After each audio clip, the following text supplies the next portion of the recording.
Should a 350R be my next car?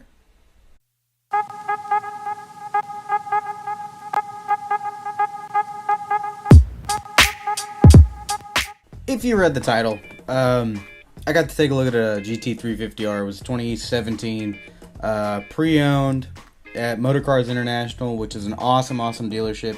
I'm going to link the dealership website down below so that y'all can check out their inventory. It changes pretty often, but I didn't get to drive it, obviously. Nobody's going to let you test drive a GT350R. This one had 28 miles on it. It was black, white stripes, electronics package. The works. Gorgeous car. This is my third GT350R to see in person. The first one was a couple years back at the Mid-America Ford meet in Tulsa, where they had the 350R and two 350 pre-productions. That was my first time seeing the GT350 in person. I'd already pre-ordered mine at that point, so I knew it was coming.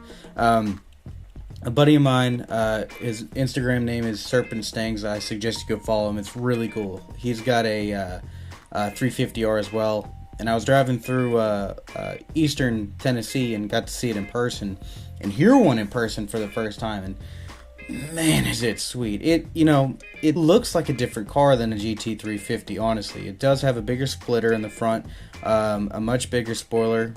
Carbon fiber wheels. The spoiler is carbon fiber as well. No rear seats. It's a pretty stripped down car. Gorgeous in person. Each one that I've seen has been beautiful. I'm a Mustang and GT350 fan, obviously. I mean, there's Mustangs there, Shelby, Hot Wheels all over the wall. About half of them are Mustangs. But you get the point. I'm a big Mustang fan. You guys should know that by now. I'd love to own a GT350R. After my car got in the accident, I started searching for a new car, and I figured if I'm going to find a new GT350, I want the 350R. So I went to a dealership in Tulsa. I'm not going to name names because they didn't do so well, honestly. They didn't live up to their promises. When I bought my GT350, I didn't pay a cent over sticker price. Refused to. That was part of the agreement. And I said, if I can find a 350R for $5,000 over, I'd take it. So I found a dealership in Tulsa. They didn't have one. They were getting the allocation, or so they thought. So I went down there. I ordered the car, talked to the salesman and the general manager. We agreed upon $5,000 over, and I had everything in writing and went home. Well, about 3 months passed and no word. They said that their area rep, if you don't know what an area rep is, it's a person that handles a certain district of dealerships. Like, I'm sure someone handles the entirety of Tulsa, someone might handle the entire state of Arkansas, or half of Arkansas, or the Little Rock portion. You get the point. They said that their area rep didn't know, which is okay. I mean, I get it, but at the same time, it's been 3 months. They should know something by now. There are certain ways to get a 350R if you're a dealership. I believe you have to have an allocation for 4 or more. I'm not entirely sure. But the biggest problem I've had since searching for a GT350R has been the dealerships. Nobody wants to get off that market adjustment. Yeah, market adjustment, right. Because the market says a Shelby GT350R is worth $30,000 over sticker price, but you can't seem to sell yours for that. Now, I highly doubt the market is that. It might have been when they first came out, but they're into their 4th model year now. The 2015s they made 37 of, 2016s they made around 500, 17 they made around 1,000. Nobody knows what they're going to do for 2018. There hasn't been a single shred of evidence saying that they're either going to decrease or increase production. There's no telling. So I don't see the point of spending so much over a sticker for a car. I went to a lot of dealerships. I knew of one in Las Vegas, and if you are a Ford enthusiast or a Ford fan, you probably know the dealership I'm talking about.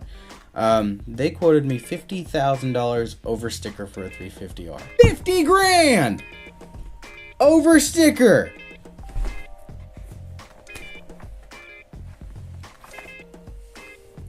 That is a GT350 plus a brand new F-150 for the price of one car. That's ridiculous. Dealerships are already making a decent profit on these cars. I don't know the exact amount between the MSRP and the invoice. I want to say it's about $5,000-ish or so. So they're already making money. Why do you need to make an extra 50 grand on top of that? That's stupid. There's no sense in that. Who is going to pay 50 grand over sticker for a 350R? Who? I don't get it. Anyway, that dealership didn't work out. I tried a couple other dealerships. They wanted too much money. Later on, I went back to the same dealership. I didn't receive a call or a text or anything from the salesman for a while. I figured I'd try again for a 2018 R allocation at the same dealership. I talked to the lady. I said, this is what I'm looking to do. I want to pay sticker price because production's been, upped. This is what I'm willing to do. And, no word for a couple days. I called her back. Mind you, my dad's in the market for buying a new truck. And I told her, I was like, look, you give me a 350R for sticker, we can talk about a truck as well. Thinking, there's two sales right there. I finally get a call back from her and she says, no, we're not interested in that deal. We have no interest in it. And hung up. Whatever. So here's the deal I'm having with the 350R. There's a couple things. It's a little bit lower than my 350 was. The tire wall is a little bit smaller. It's got way different tires on it. Wheels are the same size and everything, except, wider. A little bit wider. The splitter's bigger, and it's just a hair lower. So I don't know if it'll get in my driveway. And I'm not willing to redo my driveway or move to buy a car. The other thing I'm having issue with is dealerships. Why would you turn someone down that's trying to pay 65, 70 grand for a brand new Mustang? I mean, I don't get it. That's a lot of money for a car as is. It's a lot of money for a 350R. There's no doubt in my mind that the 350R is worth 100 grand. However, Ford corporate has said the car is worth this amount of money. So that's what I'm willing to pay. My biggest issue has been dealerships. I got very lucky with my GT350. I found an awesome dealership, small dealer. They were only getting one.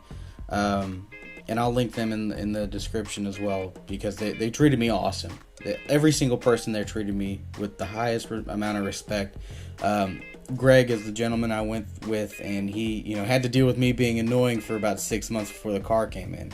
And if they could get a 350R, I'd go through them, but because they're a small dealership, there's no way they're able to unless they buy it from another dealership, and then it's still going to cost over sticker price. But if I could get a 350R for sticker price, that'd be awesome. We're coming up now to where the GT500 or whatever the next high performance Mustang is going to be called. We're coming up to the release of that. So I want to see what happens with that. There's so many rumors about it being a 5.2 cross-plane crank, supercharged, 5.2 twin turbo, or a 7-liter flat plane naturally aspirated motor, which is the one I'm hoping for. I highly doubt it'll happen, but that'd be awesome. That'd be the motor to have. I love the natural aspiration of the GT350s, but I don't know if it's going to happen. It's very unlikely, but I want to get y'all's opinion on it. Should I get a GT350R? Should that be the next car? At least I wouldn't have to redecorate my office, right? Let me know what your opinion is. Let me know if you have any other options I should look at. I've got a decent sized list, about 30 vehicles I need to look at. Some of which are not going to happen, but I'm still looking at them. So let me know what you think. Like, comment, subscribe, do whatever you want. And until next time, let's see what else is out there. And I'll see you later. You're the light that stopped me,